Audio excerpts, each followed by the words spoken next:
Senhoras e senhores, bom dia. Novamente, sejam bem-vindos. Iniciamos neste momento o segundo dia da quarta edição do Encontro Internacional sobre Preservação de Memória no Setor de Energia Elétrica, o Preserva-me 2018. Peço a gentileza de desligarem os celulares ou então colocá-los no modo silencioso. Para a realização do Preserva-me 2018, a Memória da Eletricidade contou com o patrocínio da Eletrobras. Nossos agradecimentos à empresa que tanto investe na preservação da memória do setor elétrico do Brasil. O Preserva-me é o principal evento de preservação de memória do setor elétrico brasileiro, reunindo profissionais e estudantes das áreas de História, Museologia, Arquivologia e Biblioteconomia de todo o país. O encontro tem como objetivo a promoção da discussão e do intercâmbio técnico entre profissionais de preservação histórica do setor elétrico, de outras áreas e pesquisadores acadêmicos. Lembro aos senhores que no material que receberam na recepção há uma ficha de avaliação. Eu peço que entreguem na recepção para que entreguem a ficha completa para a gente evoluir na organização do Preserva-me. Chamo agora para ministrar a primeira palestra do segundo dia do Preserva-me 2018, a produtora cultural, senhora Luciane Correia Simões, que neste evento representa a senhora Fátima Brito, diretora da Divisão de Programas e assessora técnica da direção da Casa da Ciência da Universidade Federal do Rio de Janeiro, que não pôde comparecer. A palestra enfocará o processo de formação do espaço que existe há 23 anos e também a experiência acumulada no trabalho de popularização da ciência. Senhora Luciane, por favor. Bom dia, gente. Como ele disse, meu nome é Luciane, eu falo em nome da direção de programas da Casa da Ciência. Eu sou produtora cultural e, nesse sentido, eu vou descer, que eu vou falar ali de baixo, tá? Obrigada. Então, a Casa da Ciência é um centro cultural de divulgação científica. A gente trabalha com a divulgação científica, então a gente pega todo conhecimento científico produzido nos institutos de pesquisa, nas universidades, e a gente tenta desconstruir, né, esse mito da ciência e transformar a ciência, como dizia Einstein, em língua de gente. Então, a Casa da Ciência é um centro cultural de divulgação científica. Como bem disse o senhor, eu não sei os nomes, o senhor Augusto ontem, na sua fala de abertura, em que a gente não pode esquecer da função social da memória. Por conta disso, o meu lugar de fala é de uma pesquisadora em História da Ciência, que está pesquisando e tentando construir um centro de memória da divulgação científica brasileira. Dado o que aconteceu no Museu Nacional, entre outros acidentes que já aconteceram dentro da UFRJ, a gente tem uma pretensão que um grupo de pesquisa a gente consiga construir esse centro de memória, que seja referência nesse discurso da divulgação científica, que, como disse também o Kellner ontem, é uma bandeira de resistência dentro dos institutos de pesquisa, porque não é fácil a gente discutir memória, não é fácil a gente discutir divulgação científica dentro da universidade e dentro dos institutos de pesquisa. O que eu vou contar um pouquinho para vocês aqui é como esse centro cultural ele trabalha nesse conceito de parceria e nesse conceito de envolvimento com a população. Então, vamos lá.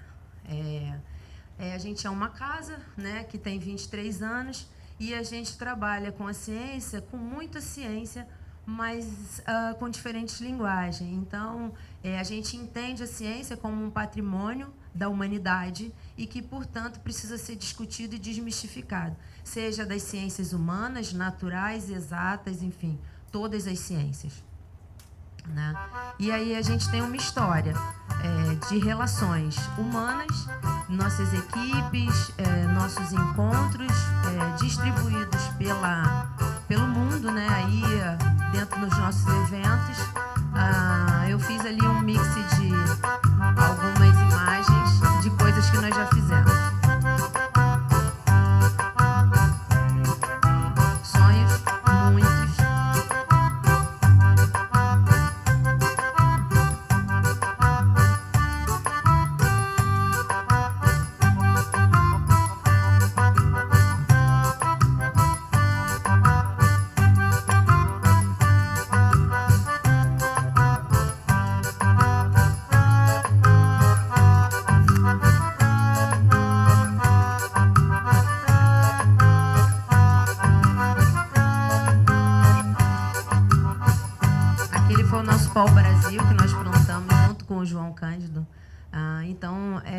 assim, o nosso princípio é mesmo de diferentes linguagens, e aí nós somos construídos, né? A nossa instituição é construída por esse grupo aí. Nós temos técnicos, eu sou técnica, não sou professora.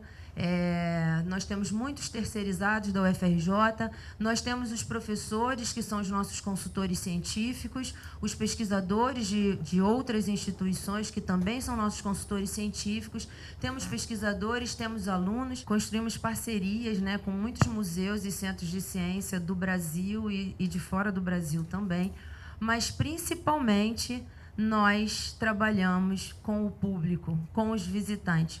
Como bem disse ontem a Ana, Adamek, é isso? Como que a gente pode pensar um centro de ciência sem o visitante? O nosso visitante é o nosso público-alvo, né? O nosso visitante é que precisa dizer para a gente que tipo de ciência que a gente vai, que eles querem ver, como que a ciência precisa ser apresentada. Tem um museólogo no México que se chama Ricardo Rubiales, que ele fez até uma palestra aqui nesse mesmo auditório há umas 2 ou 3 semanas atrás, que ele diz o seguinte: nós temos museus do século XIX, com gestores do século XX e público do século XXI. Como é que a gente se comunica com esse público? Se a gente não levar em conta o que o nosso visitante quer, aí fica muito difícil da gente conseguir conversar com eles e se comunicar. Bom, aí a gente, então, procura negociar esses desejos, esses interesses, numa construção coletiva, né? Porque se a gente não faz um trabalho interdisciplinar com toda essa equipe que congrega uma instituição, um centro de ciência, um museu, uma instituição museal, se a gente não tem um trabalho coletivo, fica muito difícil da gente conseguir atender o visitante. E aí a gente brinca ali com diferentes linguagens. Eu fiz aqui uma nuvem de palavras de coisas que a gente normalmente procura fazer. Bate-papo com cientistas, a gente tem publicação, a gente trabalha com exposições, já fizemos atividades de turismo científico, congressos, seminários, enfim. Para cada exposição, a gente fica ali procurando diferentes linguagens para que a gente possa se comunicar com o público. E aí, nesse contexto, o que a gente pensa, né? Que ousar é fundamental. Então, assim, não adianta a gente continuar querendo fazer a mesma coisa do mesmo jeito e querer resultados diferentes, né? Então, a gente precisa sempre refletir e pensar mesmo que acertar e errar, que foi uma outra fala do senhor Augusto ontem também, é que a gente precisa aprender com os nossos erros cometidos, né? E aí, se a gente entende isso, que cada vez que você faz uma experimentação cenográfica, uma imersão, um aparato cenográfico que não funciona, daí o público diz para você, isso não funcionou. Ok, então vamos lá, vamos rever, vamos refazer e repensar. Senão a gente não consegue proporcionar essa transformação. Bom, e aí a gente tem ali, eu fiz uma linha do tempo, né? Porque como a gente é muito novinho, a gente só tem 23 anos, o que a gente já fez ao longo desse tempo, né? A gente foi inaugurado em 1995, e aí pensando que a gente já trabalhou diferentes ciências, né? Então, a nossa primeira exposição, que foi a exposição Vida, ela discutia a célula, né? Aí depois a gente passou da célula para o computador. Então, lá nesse início, né, no finalzinho da década de 90, a gente estava discutindo software educacional. Pensa, hoje tudo cabe como no smartphone, né, que alguém queria fazer a exposição, que tudo que cabe no smartphone. Então, pensa, essa possibilidade dos softwares educacionais lá no final da década de 90. Então, assim, e aí a gente foi passeando, né? Já falamos sobre floresta amazônica, já falamos sobre física, sobre a trajetória do homem numa parceria com o SESC, que foi uma exposição muito bacana. E aí a gente foi aqui fazendo coisas, né? Já falamos sobre o Portinari, Arte e Ciência, o Chagas, numa parceria com a Fiocruz. Então, assim, todo o nosso trabalho ele é construído com parceria com outras instituições, porque o nosso objetivo, a nossa missão institucional é, de fato, divulgar e popularizar o conhecimento científico, que é construído dentro dessas instituições de pesquisa que a gente tem, né? E aí, assim, são as atividades que nós já fizemos.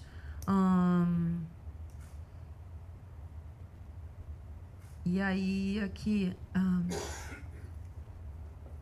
química, energia nuclear, a Aedes aegypti, enfim, né? Mais uma ideia de que a gente trabalha com essa informação científica a partir de cenografia, de imersão, de audiovisual, instalações artísticas. E aí é para deixar claro que assim, nós somos um centro cultural de divulgação científica. Nesse sentido, nós podemos qualquer coisa, né? A gente pode se dar a liberdade de ousar na construção disso. E aí eu trouxe algumas... nesse contexto das exposições, né, a gente já teve aqui em torno de 48 exposições, que num lugar que é temporário, né, a gente trabalha com exposições temporárias, a gente não tem acervo permanente. Então, desde a origem da Casa da Ciência, quando ela foi inaugurada com esse propósito, né, de ser um lugar em que as pessoas tenham aquele espaço, que os pesquisadores tenham espaço para apresentar a sua pesquisa. Então, é um espaço de exposição temporária. E aí,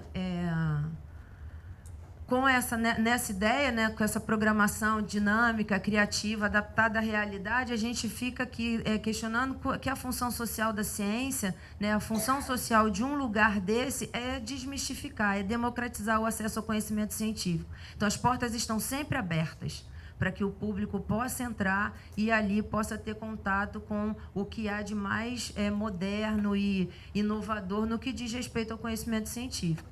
E aí eu trouxe algumas exposições aqui, acho que 2 só, para não me alongar muito, de experiências legais. Então, eu fui lá procurar, né, em termos de energia, o que a gente já tinha feito. E aí, em parceria também com a Eletrobras e com a INB, Nuclep, enfim, todas as afiliadas aí em torno da energia nuclear, a gente fez essa exposição, né? E aí eu trouxe um pouquinho dela para apresentar para vocês. Isso é uma criancinha, é um tapete de fissão. E aí o objetivo desse aparato era mostrar para o público como que a fissão nuclear acontece, né?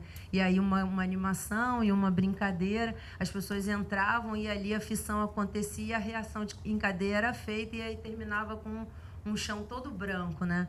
E as crianças adoravam, enfim. Não sei, não tínhamos nenhuma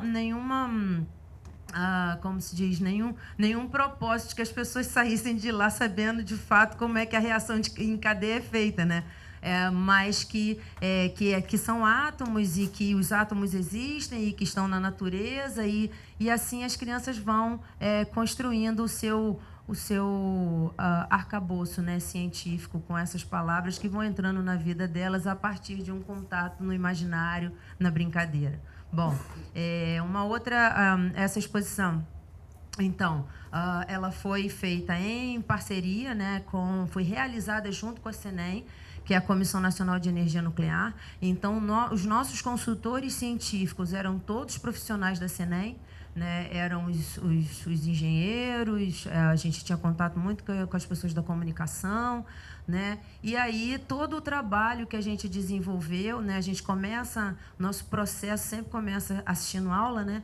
E eles iam para lá dar aula para que a gente pudesse chegar nessa exposição. E aí a gente conseguiu chegar num formato de que a gente queria mostrar para o público essa ideia de que a energia nuclear ela tem diferentes usos na vida cotidiana, mas isso também implica em alguns acidentes e também no uso bélico, porque quando a gente foi para a rua perguntar para as pessoas, você conhece energia nuclear? Conheço a bomba. Ok, mas o que mais tem? Né? O que mais? Você sabia que a fralda que o seu bebê usa também sofre um processo de radiação? Então, assim, a gente queria um pouco desconstruir a ideia de que a energia nuclear ela é feita só para bomba. E aí o nosso propósito foi esse, mas a gente também não podia deixar de falar sobre isso. E aí a gente procurou um caminho. O caminho foi esse, ó. A gente discutiu o uso na medicina, então a gente criou um aparato cenográfico em que a gente falava ali do diagnóstico e da terapia, né, que é feita com base na energia nuclear. A gente fez um tonel para falar dos acidentes e de como os rejeitos são tratados. As pessoas entravam dentro desse tonel. A gente fez uma esteira de radiação, então era também, cada vez que passava ali um produto, dizia qual era o índice de radiação do cobalto, para que as pessoas soubessem que, de fato, na indústria é feito isso, né? E que não é acessível, a população não conhece. Fizemos também uma brincadeira, fomos visitar a usina, né, lá em Angra, e aí fizemos umas bancadas, com vários objetos interativos aqui, que as pessoas podiam... Isso aqui era uma ideia de uma cidade, né? Quantas barrinhas precisava para iluminar determinada cidade. Então, a gente discutia ali o conceito de como essa energia é fabricada dentro da usina, né? E aí o público tinha isso como objeto interativo. Fizemos um equipamento interativo também, que as luzinhas iam acendendo, então a gente trabalhava aqui a questão do ciclo da mineração até o rejeito, como que essas coisas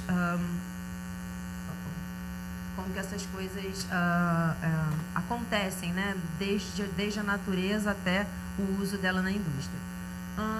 Aí falamos do uso bélico, né? E aí contamos ali algumas histórias, tinha um filminho animado, né? E contamos essa história. Esse objeto também era interativo, que as pessoas podiam acionar ali e ver quais são as barreiras de proteção necessárias para que você tenha esses raios, né? Aí esse também era um equipamento muito bacana. Também construído uma ideia, né, de fazer uma brincadeira com o contador Geiger. E aí era um círculo, né, que as pessoas acionavam, assim como se fosse uma roda da fortuna, e cada vez que parava na frente de uma amostra, esse contador dizia qual era a quantidade de radiação existente naquele elemento. E eram elementos do cotidiano. Não tinha nada assim que as pessoas não conhecessem. Então, a gente tinha um pedaço de osso, tinha um tijolo, tinha areia, tinha, né, ou elementos que fazem parte do cotidiano e que as pessoas não conseguiam entender, porque achavam que radiação ela só existe para causar doenças, né? E não fazem ideia de que isso está presente no nosso cotidiano, nos elementos químicos. A gente tinha uma tabela periódica que fazia um jogo de memória, né, associando o elemento químico a alguma coisa do cotidiano. Bom, e assim foi. A gente fez uma exposição lúdica, né, imersiva, interativa, para que o público discutisse um pouco o conceito da energia nuclear. Esse grupo aqui era o grupo dos nossos mediadores, que a gente trabalha com alunos da graduação da UFRJ, é o nosso programa de bolsistas. Esses alunos, eles são das diferentes áreas do conhecimento, não tem só físico, porque era uma exposição sobre energia nuclear, tinha ali psicólogo, gente do serviço social, biólogo, enfim, a gente procura ter as diferentes áreas do conhecimento para que a gente tenha um discurso desse mediador que seja um discurso com o público, não o discurso do especialista. Se a gente coloca os alunos todos da mesma área, acaba que eles transformam o discurso muito... A mediação ela passa a ser muito para o especialista.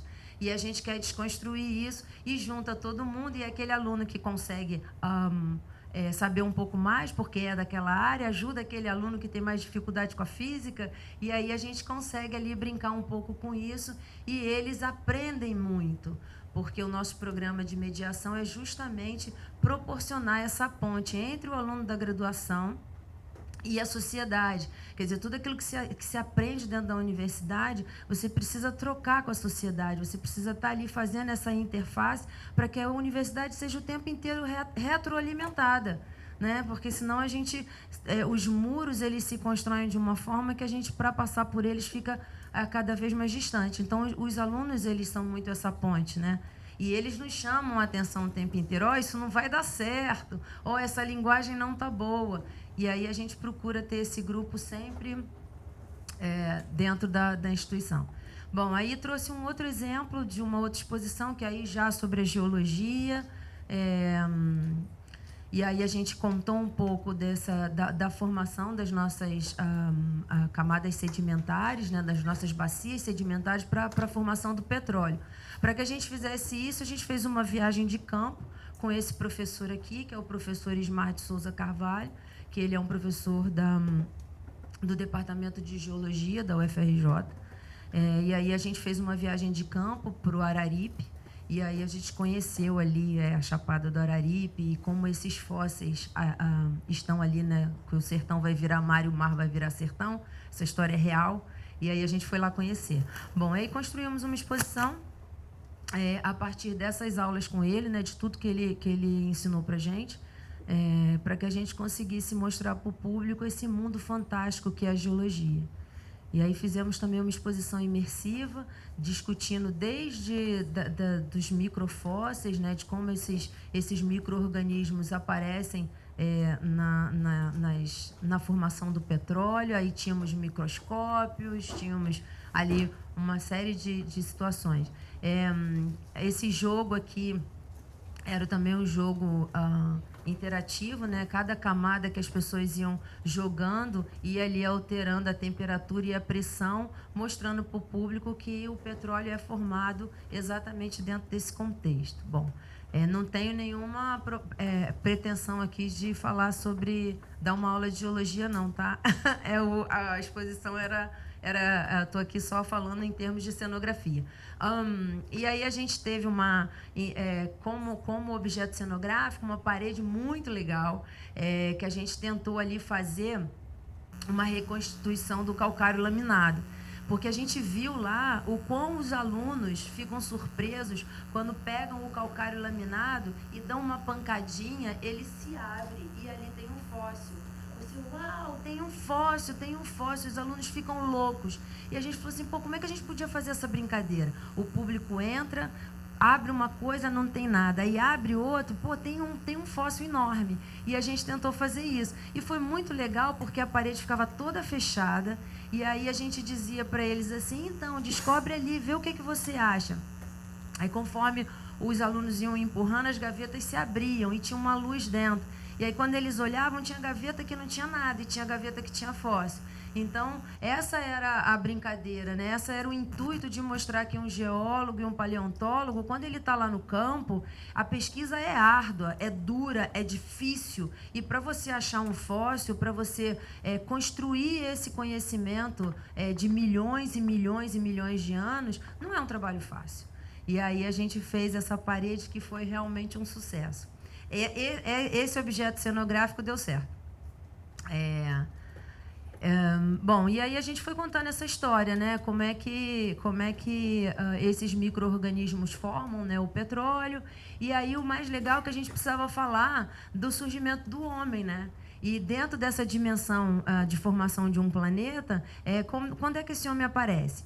E aí a gente fez uma linha do tempo, como se fosse um ano, né? Janeiro, fevereiro, março, abril, e aí fomos colocando nesses meses os seres que foram aparecendo. Primeiro as flores, depois as árvores, depois os primeiros mamíferos, e fomos ali avançando até chegar ao surgimento do homem, que ele surge no último minuto do dia 31 de dezembro. Então, assim, o que nós somos diante da formação do planeta? Nada.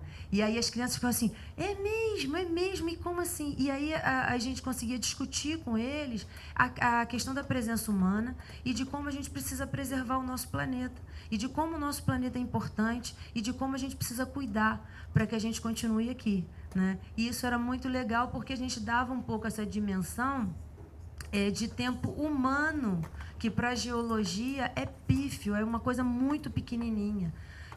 Dentro da formação geológica do planeta. E aí foi bem legal, porque a gente conseguia promover essa discussão de como cuidar do planeta, né? E de que precisamos cuidar desse planeta. E aí chegamos na formação das bacias sedimentares, também foi um aparato cenográfico bem legal, porque ela era iluminada, né? Então, cada ponto que a pessoa apertava, essa bacia era mostrada, e a produção de petróleo também. E aí discutimos a questão da riqueza da terra, de como o nosso continente brasileiro é rico em petróleo, a nossa formação, né? Nesse momento aqui a gente ainda não tinha o pré-sal, mas a gente já tinha indícios de que naquele lugar a gente tinha boas formações de bacias sedimentares, mas as pesquisas ainda não estavam avançadas a ponto da gente conseguir sinalizar aqui. Mas já apontavam. Bom, aí falamos aqui, para discutir também, de que o petróleo também causa problemas ambientais, né? Precisamos falar sobre isso. A gente fez um grande mapa, né, com acrílico e luzes por trás, que a gente ia falando qual é o tempo que cada uma dessas coisas que são derivadas do petróleo levam para ser absorvidos pela natureza, né? E a gente aqui também promovia uma discussão sobre sustentabilidade e os combustíveis, né, fósseis, enfim. Mas o mais legal é que tudo isso começava, né? A gente conseguiu trazer lá do Araripe um tronco grande, fóssil, de 150 milhões de anos, e dentro dessa floresta, as pessoas percorriam essa floresta e olhavam para aquele tronco e diziam: isso é uma pedra, é uma pedra. Não, isso é um tronco. Como assim um tronco? E aí a gente discutia aqui a questão da fossilização e de como isso é feito pela natureza. Bem legal também. Réplicas de bichos também que a gente tinha, uma pesquisa muito boa sobre um bicho que tinha sido encontrado na bacia de Bauru, Baurosuchus salgadoensis é o nome do bicho. É uma pesquisa que foi feita. Essa história eu vou fazer um parênteses para contar, porque é muito legal a gente ver como essas coisas acontecem, né? Como o pesquisador chega às grandes descobertas. Esse pesquisador, que é o Ismar, o professor, ele estava numa viagem de campo na cidade de Bauru, na bacia de Bauru, com os alunos da UFRJ. Aí um professor do ensino fundamental, um professor de ciências, chegou para ele e falou assim: eu achei um dente no pasto perto da minha casa. Ele estava com os alunos assim: você achou um dente? Achei um dente. Então tá, traz o dente para eu ver. E aí ele já tinha mostrado esse dente para outros professores da Unesp e os professores não deram muita importância para aquele dente. E aí ele trouxe o dente para o professor Ismar, o professor Ismar olhou para o dente olhou para ele falou assim: ok, vamos pesquisar. Me leva lá onde você achou esse dente. E aí eles começaram uma escavação naquele lugar, naquele pasto, e descobriram uma bacia com esses crocodilos, e assim a pesquisa foi feita. Nessa exposição aqui, a gente conseguiu fazer, em parceria com o INT, a impressão em 3D do crânio desse crocodilo, e aí nós fizemos uma recomposição dele através dessa impressora. Então, pela programação digital em 3D, a gente conseguiu construir o esqueleto inteiro desse bicho, e aí é uma pesquisa que foi publicada nas revistas, né, de paleontologia, e foi uma bela descoberta. E a gente fez um vídeo sobre isso, que se chama Professor Tadeu, uma descoberta. E aí nós trouxemos, na inauguração dessa exposição, para ver a exposição, o professor e o aluno dele que estava com ele quando ele coletou aquele dente lá no meio do pasto. Um aluno enfim, na época dessa exposição já eram adultos, enfim. Então, assim, as descobertas científicas, as grandes descobertas científicas acontecem assim, né? E essa exposição foi bem legal nesse sentido. Bom, e aí, ao final, né, na saída da exposição, a gente ofereceu para os visitantes uma gota de petróleo. E aí o pessoal, essa exposição foi feita com o patrocínio da Petrobras, e aí a gente conseguiu umas bobinas de petróleo, né, o óleo mesmo, e conseguimos colocar nesses vidrinhos. E aí, quando eu cheguei aqui, mais um parêntese para uma história de como a gente constrói as coisas, eu cheguei aqui, os meninos estavam arrumando a luz, né, e eu ainda brinquei e falei assim, somos um movimento de resistência. Para a gente conseguir entregar isso aqui para o público, quem ia vazar 25 mil vidrinhos? Quem? Nós. E aí nós fizemos um mutirão lá na Casa da Ciência, que todas as pessoas cediam 1 a 2 horas do seu tempo para encher vidrinhos de petróleo. E aí a missão, sabe o Fordismo? Aí tinha um aqui com a seringa, enchia o vidrinho, o outro limpava, o outro colava e o outro ensacava. E a gente fez um mutirão para que a gente pudesse oferecer isso para o público. Porque imagina, qual é a empresa que ia dizer para você, ah, não, pode trazer aqui que eu invaso para você vidrinho de petróleo? Oi, ninguém quer fazer. Né? A gente não tinha nem como procurar quem fizesse. Então, como que a gente vai fazer? Ah, vamos fazer. Aí compramos os vidrinhos, que são aquelas... quem teve essa ideia de oferecer isso para o público foi uma das meninas da nossa equipe, que gosta muito de maquiagem e de produtos de amostra grátis. Aí, no meio de uma reunião, ela puxou da bolsa uma amostra grátis da Boticário, sei lá, de uma loja de perfume, falou assim, gente, é isso que a gente vai dar para o público, uma amostra grátis de petróleo. E aí, assim, nós fizemos, e foi super legal, porque as pessoas olhavam e falavam assim, mas é petróleo mesmo? Eu posso cheirar? Eu posso abrir? Eu posso botar na mão? E aí a gente fez uma laminazinha, explicando que era petróleo, que não podia beber, que não podia isso, que não podia aquilo. Informamos lá, mas que eles se sentiam muito felizes na saída da exposição com esse objeto na mão. Bom, e assim foi a exposição, também com mediadores das diferentes áreas do conhecimento, né, da UFRJ. A gente teve ali uma inserção na mídia muito grande, porque, né, a gente tinha ali a descoberta de um bicho, e depois a gente também teve a descoberta, o início de uma outra pesquisa, de um outro dinossauro, como disse o Kellner ontem, né, tem gente que adora dinossauro quando é criança, e algumas pessoas crescem e não deixam de ser crianças. Os paleontólogos são, de fato, assim. Esse professor da UFRJ, que é parceiro do Kellner em algumas pesquisas, eles sempre... eles são crianças mesmo. E, enfim...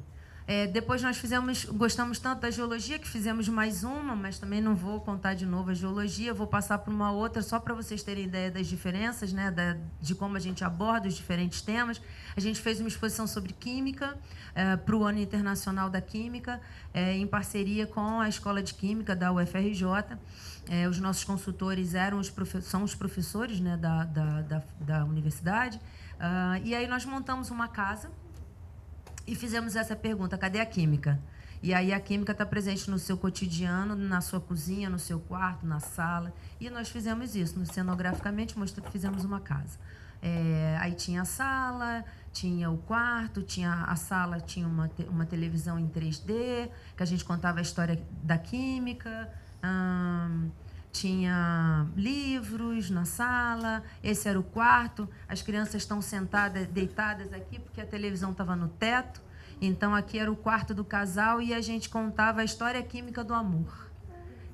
E aí a gente contava ali, ficava todo mundo deitado assistindo, né, como é que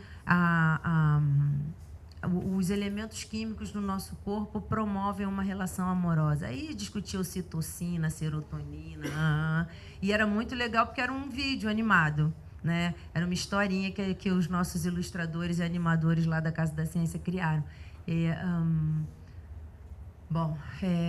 E aí na cozinha a gente fazia muitas experimentações nessa mesa aqui. A gente fazia muitos experimentos, né? Oficinas de comida, de alimento, várias coisas nessa mesa. Tá aí as crianças fazendo... Que a cozinha é um grande laboratório, né? E aí, dentro desse contexto, a gente desenvolvia algumas atividades que eram muito legais, as crianças ficavam bastante felizes. Isso aí é o filho de uma das meninas que trabalha lá com a gente, que eles são os nossos test driver.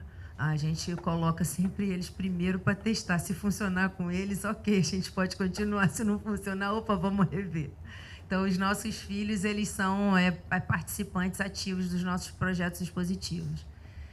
Aqui era o quarto das crianças, e aí muito legal, porque essa nuvem aqui, com esses caninhos, era por onde eles ouviam as histórias. Então, assim, o pesadelo é uma reação química do seu corpo. E aí a gente contava para eles, através dessas histórias, né, de como se eles estivessem sonhando, para que eles não tivessem medo, que o sonho... Aí contávamos a história do sonho e de como é que a gente pode lidar com esses medos do sonho, e que o fato de você acordar aterrorizado é simplesmente o seu corpo reagindo, né? E aí contávamos qual é o processo químico que acontece no seu corpo quando você sonha.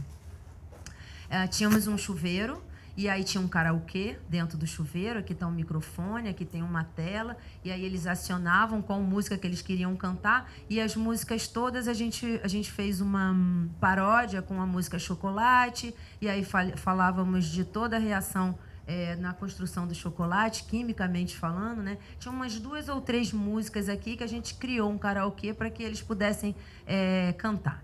E aí, toda vez que eles entravam, a gente fechava a cortina e aí dizia assim, canta baixo, porque a cortina não é acústica, né? E aí era uma brincadeira com eles, e aí eles faziam grupos, enfim, para o karaokê. Isso aqui também foi um negócio que deu super certo, porque a gente precisava falar das fezes, né? E criança, poxa, cocô, né? É cocô, criança, ok. Então, como é que a gente vai contar para eles que isso também é uma reação química do nosso corpo? Né? Nosso corpo produz isso por quê? E a gente falava da digestão, e depois disso tem um videozinho que a gente fez uma parceria com a Multirio, com a TV Brasil, de um personagem chamado Cocoricó, que o videozinho ele conta a história do cocô e é muito legal. Então as crianças botavam os fones, acionavam a descarga e assistiam o vídeo. Então também foi uma coisa que deu super certo, e aí a gente discutia a questão da alimentação e de como é a formação dos dejetos no nosso corpo. Foi bem legal também.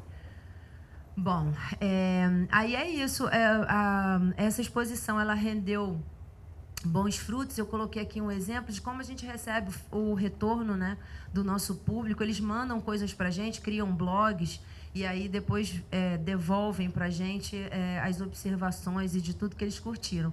Aqui foi uma professora, né, que levou os seus alunos e criou um blogzinho falando, né, de como é que tinha sido visitar essa exposição. Bom, aí, assim, as exposições eu mostrei mais ou menos para vocês, alguns 2 ou 3 exemplos. E aí, assim, a partir da exposição, do tema central, que conduz o fio condutor do tema, a gente vai procurando atividades complementares. Nesse contexto, a gente tem sempre oficinas, né? E aí a gente faz oficinas, vai buscando profissionais, os projetos de extensão da universidade, quais os professores que estão trabalhando com aquela área e de que forma que a gente pode levar esse conhecimento para dentro da exposição. E aí a gente cria ali uma série de oficinas para oferecer ao público, com os nossos alunos. A gente tem uma série de publicações, a gente procura fazer para as exposições, quando a gente tem recurso e patrocínio, a gente faz umas publicações, como essa daqui, ó, Fósseis, Rochas e Minerais. A gente fez como atividade, publicação complementar para os professores. E aí tinha uma série de atividades que eles podiam desdobrar o tema da exposição em sala de aula com os seus alunos. A gente fez também para energia nuclear, que foi uma publicação super legal. A gente tem uma série chamada Terra Incógnita, que são publicações voltadas para a divulgação científica.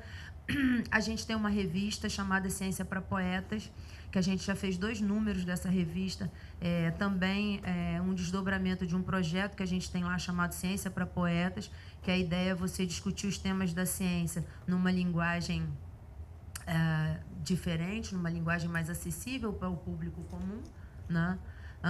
Temos o audiovisual, com oficinas, com cinema, com construção de documentários, cursos e palestras.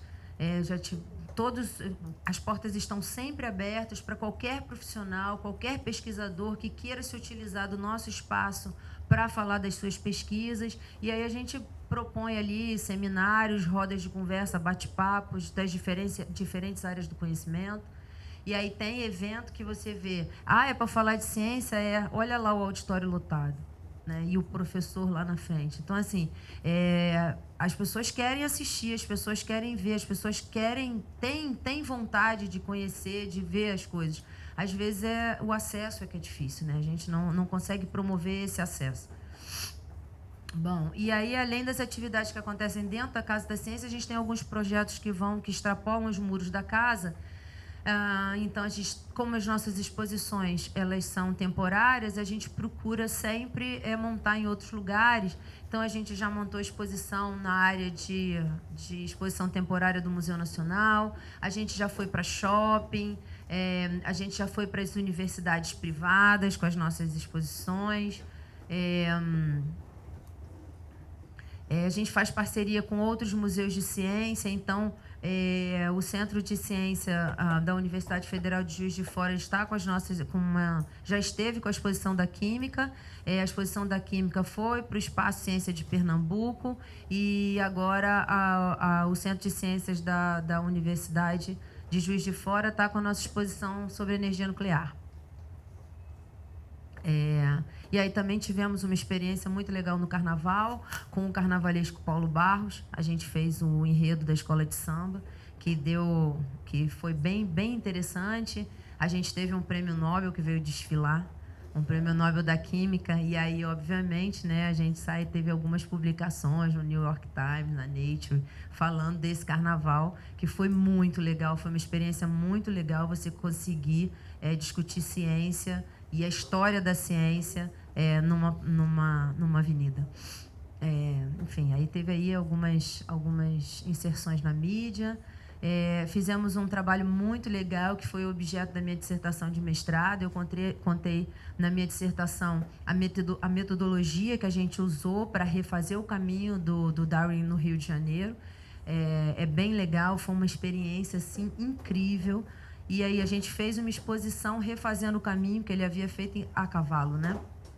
E aí tivemos a visita do Randall Keynes nessa exposição, uma figura muito encantadora, que é tetraneto dele, né?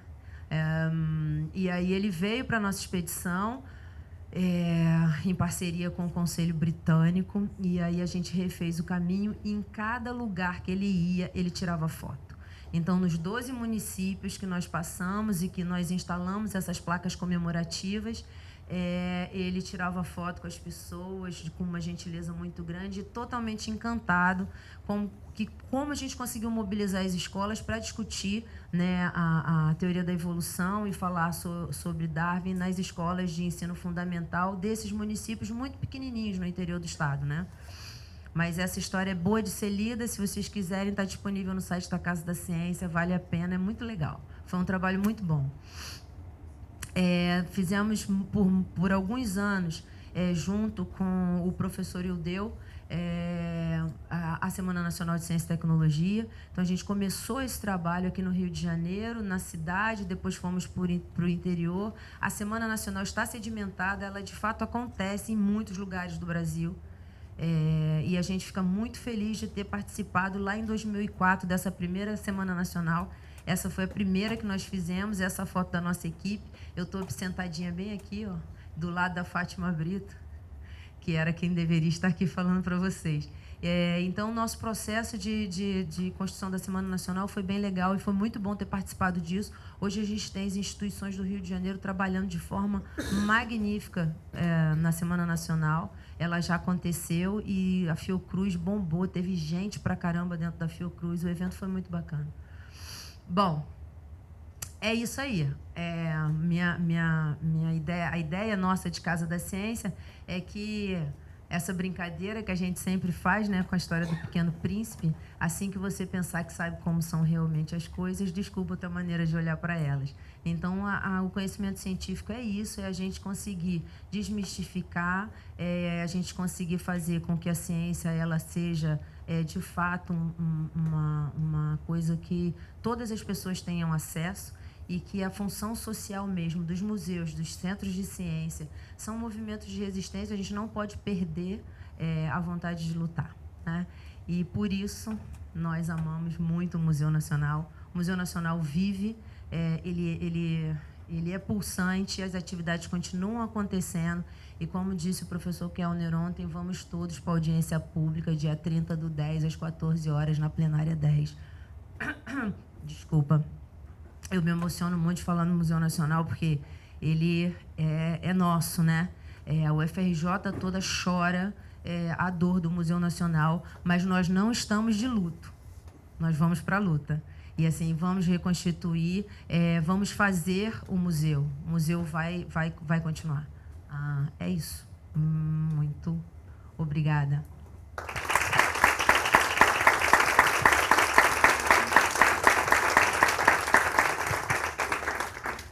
Senhoras e senhores, estamos abertos a perguntas. Só levantar a mão. A Bia leva o microfone. Sim. Só, por favor, não esqueça seu nome e a instituição aqui a qual pertence, ok?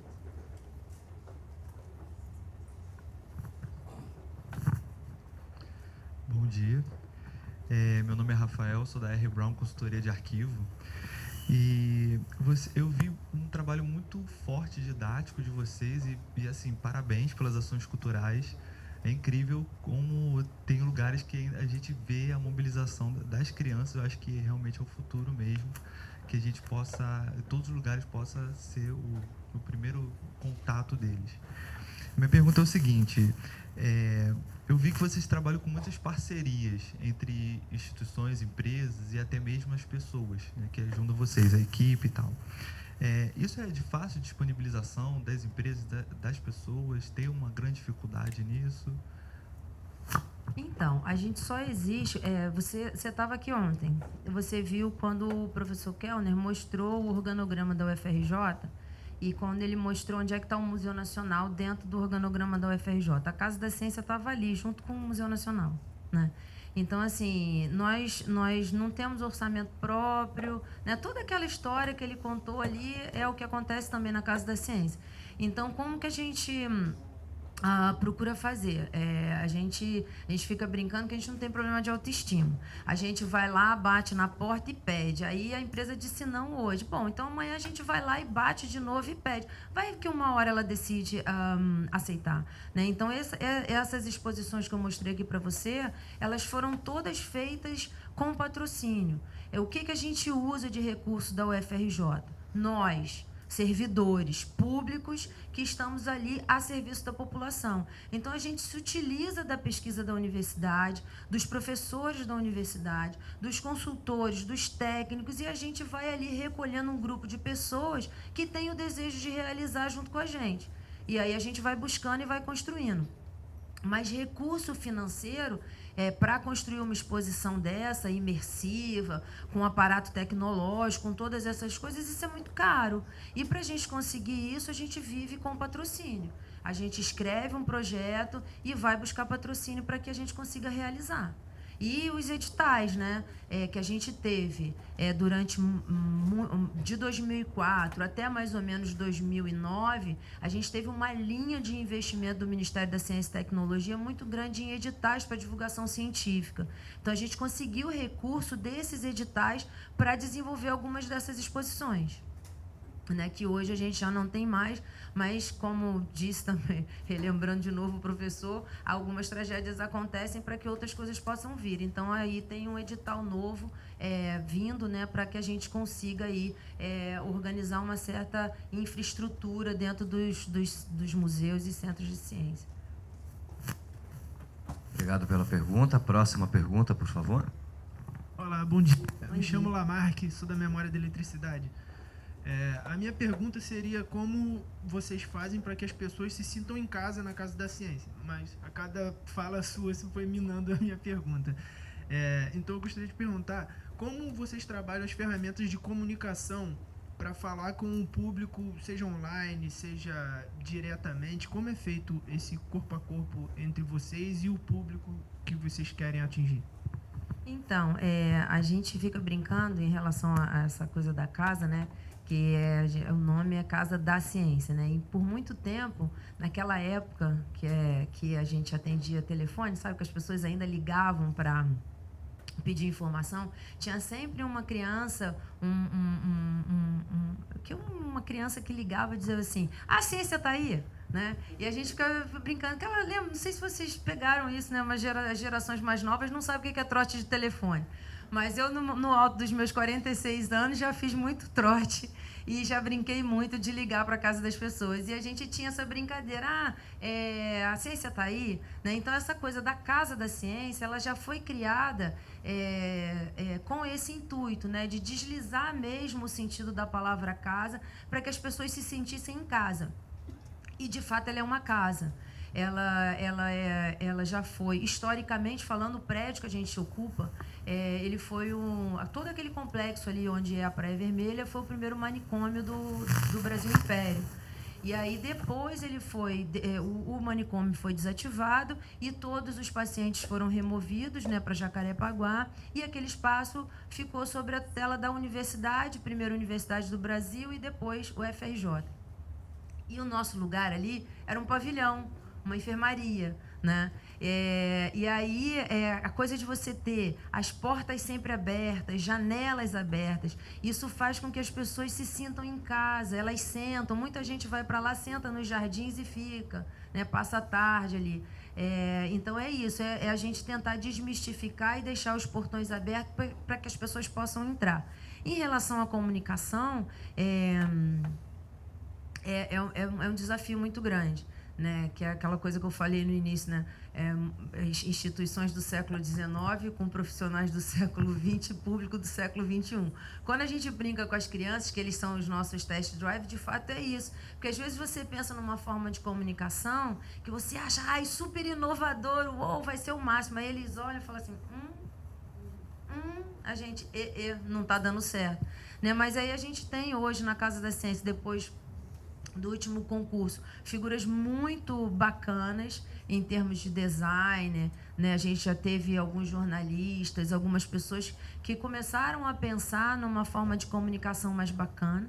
A Renata está aqui, veio a responsável pela minha apresentação, né? Então, a gente tem hoje um grupo que pensa essa comunicação de uma forma mais contundente, que a gente consiga chegar ao público de uma forma mais efetiva, através das redes sociais, né? Porque o nosso site é um exemplo clássico disso, porque a gente não consegue, dentro dos recursos possíveis, fazer um site bacana. Um site que a gente tem interação, tudo aquilo que a gente sonha, que a gente tem vontade de fazer, a gente não consegue recurso para fazer. E aí, com a ferramenta do Facebook, né, teoricamente gratuita, e a gente tem tentado ali manter essa comunicação com o público e ter sempre, as pessoas comentam, a gente vai lá e responde. Então, você está sempre dentro da comunidade, as pessoas estão vendo o que está acontecendo. Então, a gente tem tentado muito nesse sentido, mas é muito difícil, não é fácil. É muito difícil. Obrigado, parabéns pelo trabalho. Obrigada. Próxima pergunta.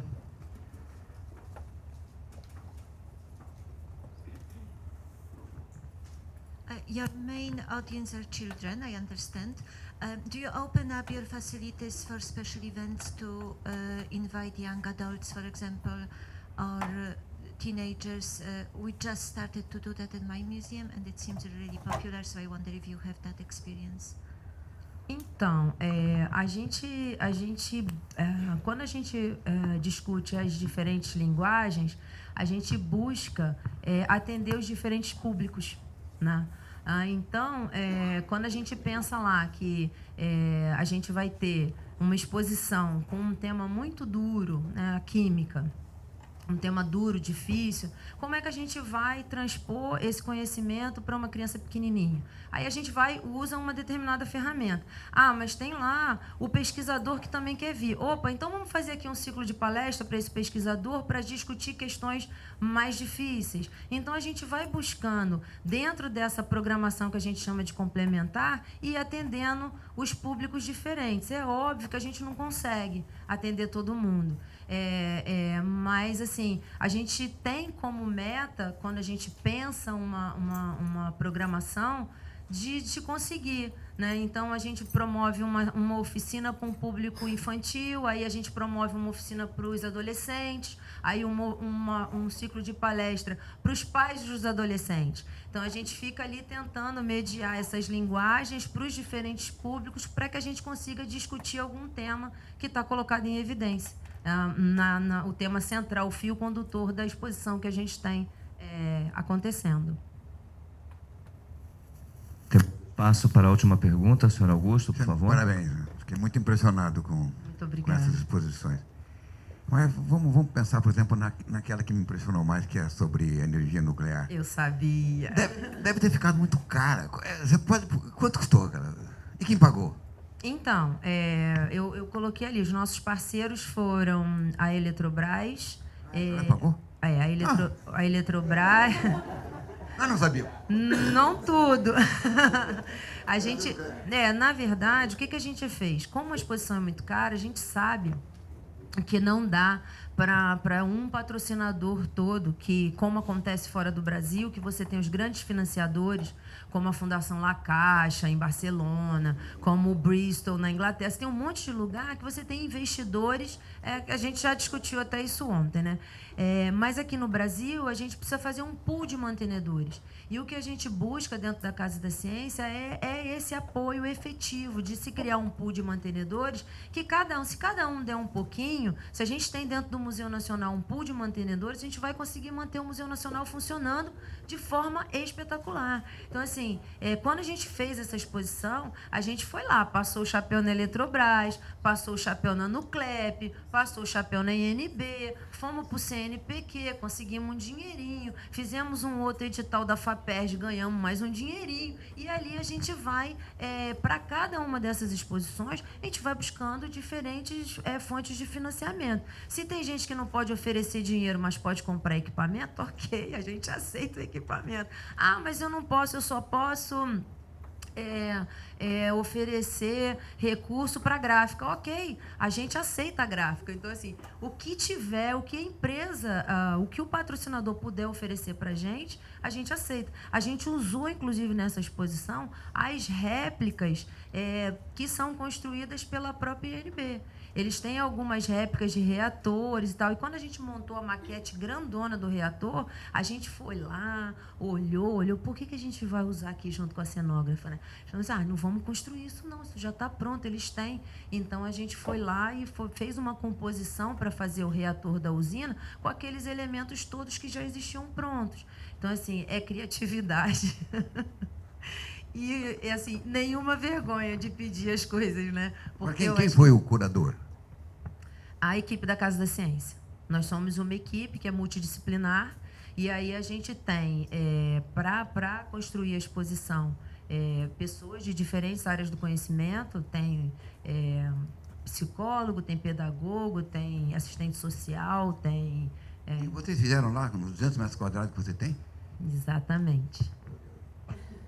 Tem a visita virtual, se vocês acessarem a página da Casa da Ciência, dá para fazer a visita virtual pelos caminhos da exposição.